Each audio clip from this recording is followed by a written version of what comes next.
Creepy Crayon. Words by Aaron Reynolds. Pictures by Peter Brown. Jasper Rabbit was struggling in school. He was flunking math. He was failing spelling. The only subject he was passing was art. Jasper needed serious help. That's when he found the crayon. It was purple, pointy, and perfect. And somehow it looked happy to see him. That night, Jasper knew he had to study for his spelling test. But Tales from the Carrot Patch was on. By the time it was over, he was way too tired to study. The test was a disaster. Jasper couldn't remember how to spell a single word. That's when he noticed something strange. Jasper picked up the crayon. Immediately he spelled all the words correctly. When he got his test back, he got an A+ and a sticker. The crayon looked pleased. Creepy, but cool. After dinner, Jasper settled in to play Bunny Brawl 3. "Math homework first," said Dad. "Fine," moaned Jasper. That's when he saw it, scrawled in peculiar purple penmanship. Who needs math when you have Bunny Brawl 3? 3 hours later, he fell asleep, his game in one hand, the purple crayon in the other.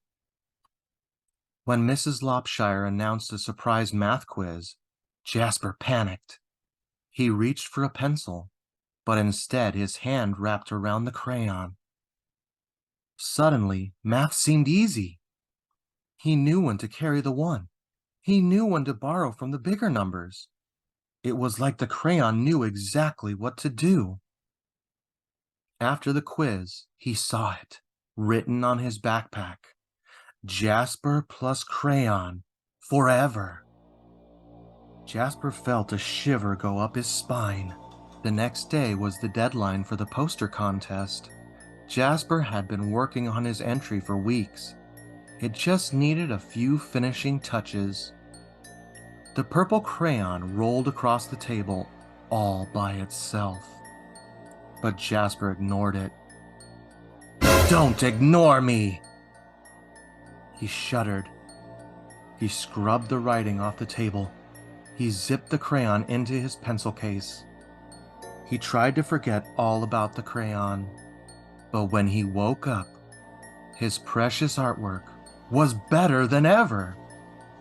It was a horrifying masterpiece, in purple. "Fantastic work!"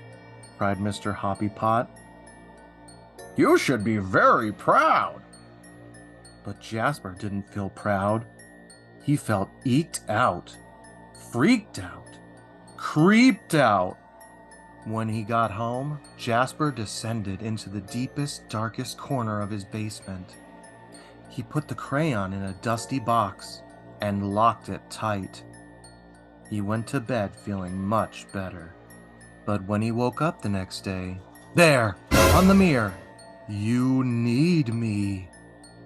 In his pencil case, the creepy crayon. And it looked happy to see him. That day, Jasper got all A+. It was terrible. Enough was enough. Jasper snapped the creepy crayon in two. He melted it in the microwave, and he threw the mess into the garbage. He drifted to sleep that night, feeling relieved. But when he woke up, there, on his wall, it was a mural of him graduating elementary school with straight A's. And worst of all, it was really well drawn. And next to it, the creepy crayon. purple, pointy, and perfect. All day, no matter what Jasper did, the creepy crayon was there, looking oh so pleased. In his hand, as he aced his vocabulary quiz. In his pocket, as Mrs. Lopshire named Jasper Most Improved Student. In the crowd, as the school celebrated Jasper in a special assembly. Things were spinning out of control. Jasper couldn't take it anymore. When he got home, he ran straight to the toilet, and he threw the crayon in. It just floated there, spinning slowly. It did not look happy to see him. And then Jasper saw it, scribbled inside the bowl. Don't you dare. But Jasper dared.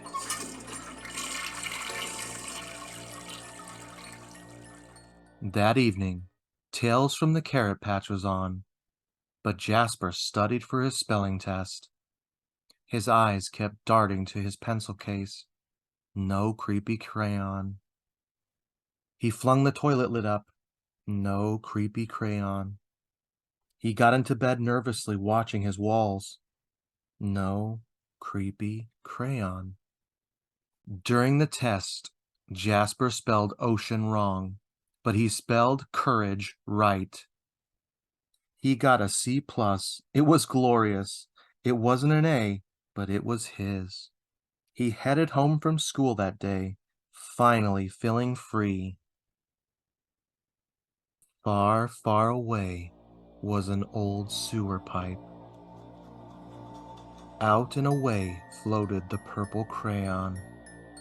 Slowly, silently, it drifted. For days and weeks. One thing was clear, the creepy crayon would never cause trouble ever again. Except that's when Elliot Pelican spotted the creepy crayon. It was purple, pointy, and perfect. And somehow, it looked happy to see him. You have just listened to Creepy Crayon. Words by Aaron Reynolds. Pictures by Peter Brown. Read by Eric Witzka. This has been an Anytime Stories production.